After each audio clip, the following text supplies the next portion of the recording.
आज भारत में चुनाव चल रहा है। 2024 का चुनाव का अंतिम चरण आज समाप्त हो जाएगा और 4 तारीख का सरकार किसकी बनेगी यह भी पता चल जाएगा। लेकिन आज मैं चर्चा करने वाला हूं मीडिया का। आज देश का मीडिया जिस प्रकार सत्ताधारी पार्टी का कठपुतली बनकर के काम कर रही है,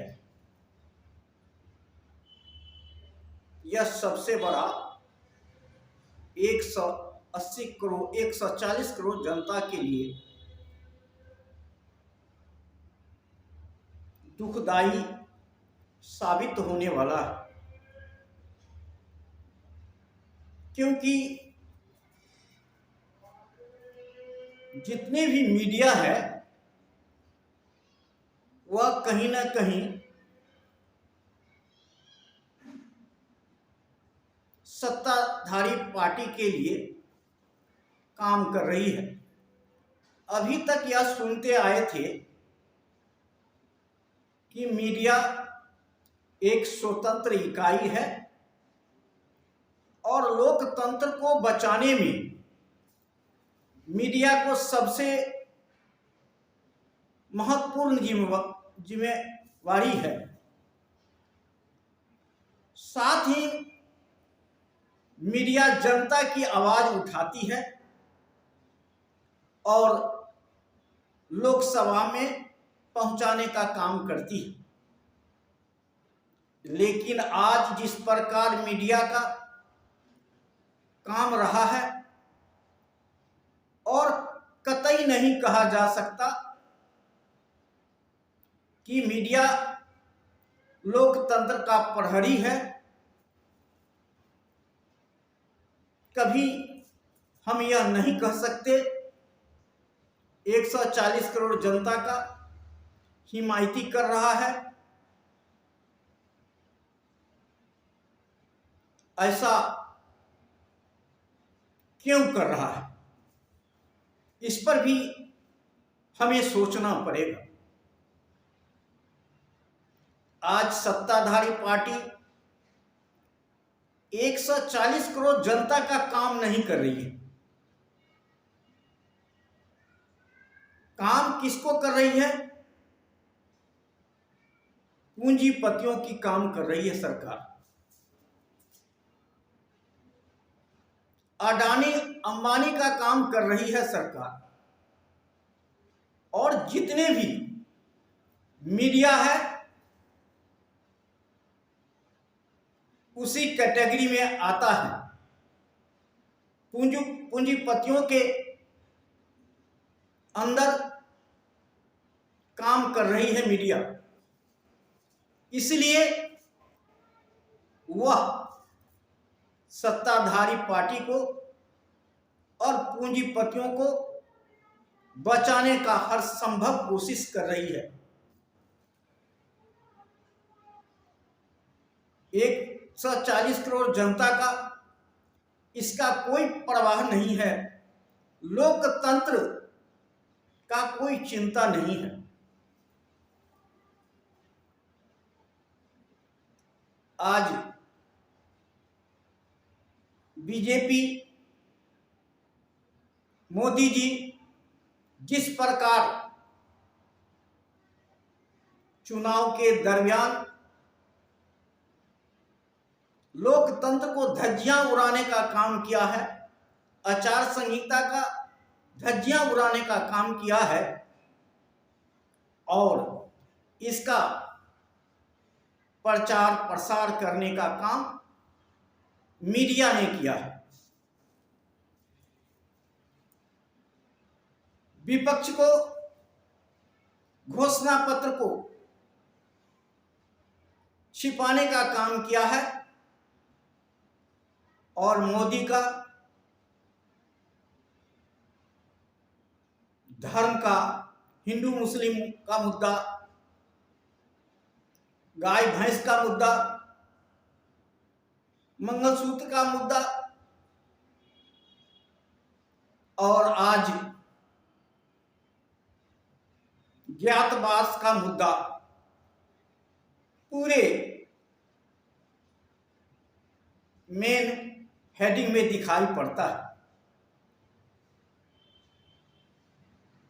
इससे क्या साबित होता है कि हमारा लोकतंत्र बचेगा या जाएगा?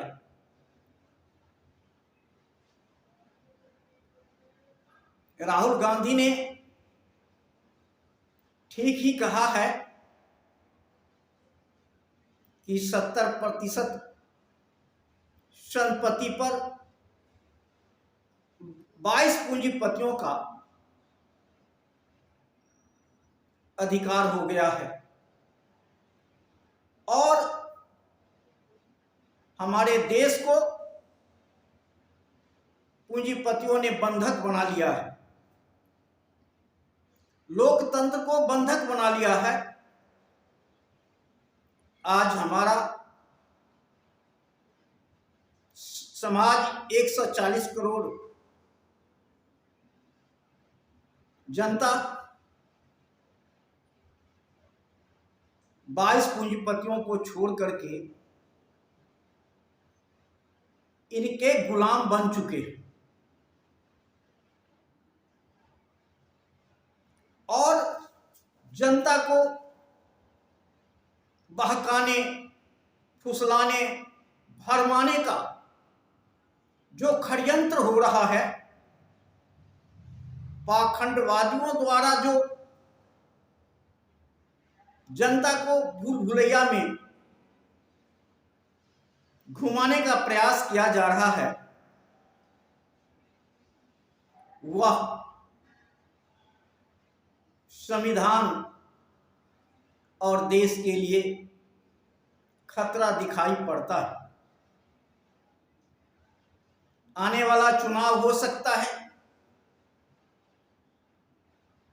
इस मुद्दे पर मोदी जी पुनः सत्ता में आ जाएं,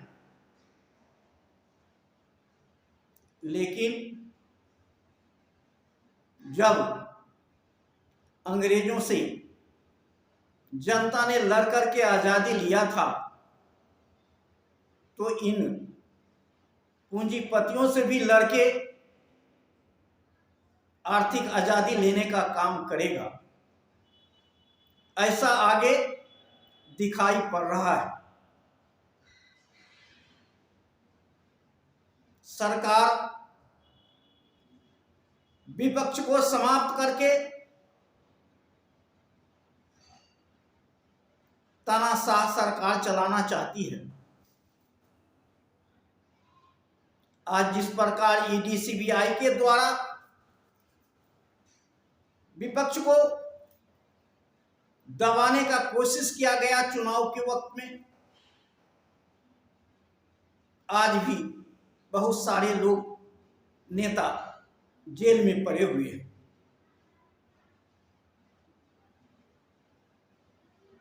और इंडिया गठबंधन के कांग्रेस को जिस प्रकार से बैंकों को सीज कर लिया गया, यह दर्शाता है कि मोदी सरकार पुनः सत्ता में आने के लिए कुछ भी कर सकती है और वह कर भी रही है। आज जिस प्रकार मोदी जी को भगवान का अवतार और भगवान बना दिया गया है, अगर विपक्ष, जनता मोदी जी को और उनके भगवान को विरोध करेगा तो सनातनी तलवार लहराने का काम करेंगे। लेकिन अब ऐसा ही दिखाई पड़ने लगा है। जिस भगवान को गोदी मीडिया, अंधभक्त और पंडितों ने बनाया है, उस भगवान को अब क्या क्या सुनना पड़ेगा वह पता नहीं। आने वाला समय दिखाएगा कि इन गोदी मीडियाओं को, पंडितों का भगवान कैसा है। उस भगवान के संबंध में भी जनता अच्छी तरह से परखने और देखने का काम करेगी।